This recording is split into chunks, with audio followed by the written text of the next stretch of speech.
আরে বিকি যে রে, বহুত উদাস হয়ে বসে আছি ভাই। তুই কি করি ভাই, কোনো আমি বুঝতেই পারছি না। আগে নিয়ে শুনছি, আগে যে কি যে করবো কোনো আমার মাথায় কোনো বুঝতেই নেই আমি। আগের লিয়ে মানে ওই ভবিষ্যতের লিয়ে? হ্যাঁ ভাই, আমি না বহুত প্রবলেমে আছি একটু।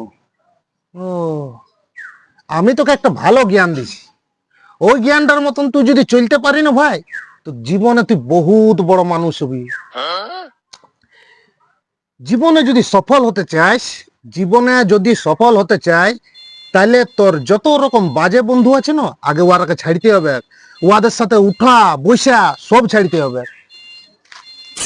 এবে তো তুই কোথায় যাচ্ছি বে? আবে তুই বললি না কি ফালতু বন্ধুদের সঙ্গে ছেড়ে দে। আবে তা তা বলে তুই আমার সঙ্গে ছেড়ে দিবি? আবে যখন থেকে তুই আমার জিন্দগিতে এসেছিস না, আমার জিন্দগির মা বোন এক হয়ে গেছে। আমাকে আগে যে অনেক কিছু করতে হবে কারণ সব বড় মানুষ মহা তুই বটে, এত বড় মুখটা নিয়ে আসে। চল।